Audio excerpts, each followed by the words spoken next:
নমস্কার বন্ধুরা, আমি চলে এসেছি একটা ব্লগ নিয়ে। আশা করছি তোমরা সবাই খুব ভালো আছো, আমিও ভালো আছি। তো দেখো, আমি এদিকে রেডি হয়ে আমি আর বাবাই মিলে, ও রাগ করছিল কেন কি পাশের বাড়ি যাবে, মানে পাশের বাড়ি মায়ার মেয়ের মানে 1 মাস পূরণ হয়ে গেছিলো, তাই ষষ্ঠী পুজো হচ্ছিলো, তার জন্য আমরা ওদের বাড়িতে গেছিলাম। তো হাতের মধ্যে দেখছোই ওইটা গিফট ছিল, আর এদিকে সৃজিতা আর সৃজিতার ফ্রেন্ড ওরা একসাথে খাচ্ছিল।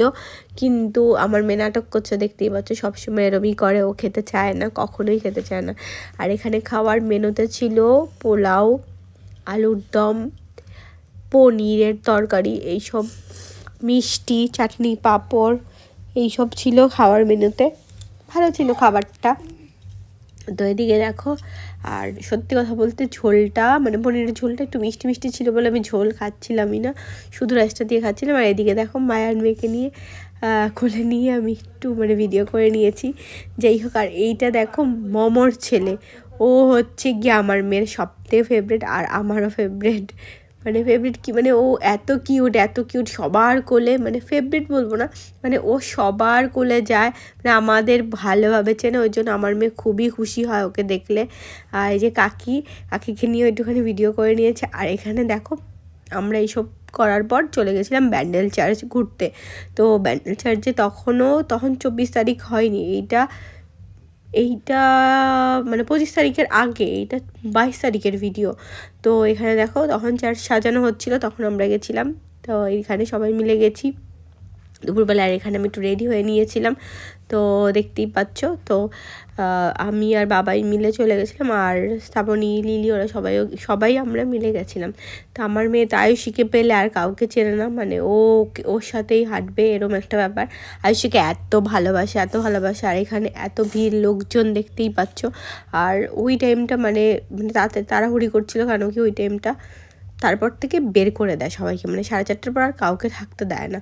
তো এইখানটায় ভিডিও করা নিষেধ, কিন্তু আমি একটু ভিডিও করে নিয়েছিলাম। এই জায়গাটায় মোম ধরায়, বা এই জায়গাটায় বলেছে ভিডিও করতে না, কিন্তু আমি ভিডিও করে নিয়েছি, আর কেউ দেখেনি।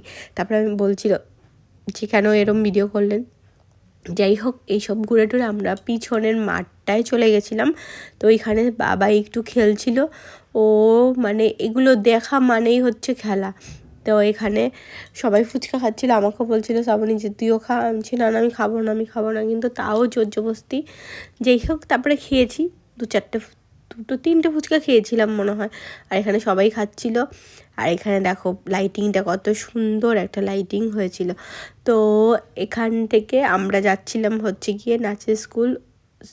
সৃজিতা বলছিল আরও কিছু একটা ওকে কিনে দিতে, কিন্তু আমি দিচ্ছিলাম না। এদিকে আমরা যাচ্ছিলাম, আমি আর সৃজিতা মিলে নাচের স্কুল। তো নাচের স্কুল থেকে এসে আবার সৃজিতা ভাইয়ের কাছে চলে গেছে। মানে সৃজিতা আর ভাই এত রুদ্র নীলর নাম, এত খেলছিল, আর ও এত খুশি, মানে আমার মেয়েও খুব খুশি, আর ও তো আরোই খুশি, মানে ও খুবই খুশি। আর আমার মেয়ে ওকে ছেড়ে যাবেই না। সেই দিন অনেকটা টাইম ওর সাথে ছিল, তো খেলছিল ওরা দুইজন মিলে। আসলে বাচ্চাকে দেখলে আমার মেয়ের মানে খুশির অন্ত থাকে না, মানে কি করবে, ও এত ভালোবাসে বাচ্চা, মানে কি বলবো, ও কোলে নিতে পারে না, কিন্তু তাও কোলে নেবে, তা মানে এরম একটা ব্যাপার। তো যাই হোক, তো এই সব নিয়ে খেলা হচ্ছিল। আর তারপর ওই দিন মানে অনেকটা টাইম আমরা ওর সাথে কাটাই, ওদের সাথে। তো খুব ভালো লাগছিলো ওই দিনের সন্ধ্যাটা, মানে সারাটা দিন ভালো কেটেছিলো আমাদের, খুবই ভালো কেটেছিলো। আর এদিকে দেখো সৃজিতা মানে ওকে নিয়ে কীভাবে খেলছি অনেকক্ষণ, প্রায় রাত 8টা থেকে 10টা অবধি ওর সাথে ছিল, মানে অনেকক্ষণ ছিল। তো এই ব্লগটা আমি এখানেই শেষ করছি। আশা করছি তোমাদের খুব ভালো লেগেছে। সবাই ভালো থাকো, সুস্থ থাকো। পরের ভিডিও দেখার জন্য অপেক্ষা করো। বাই বাই, সবাই সাথে থাকো।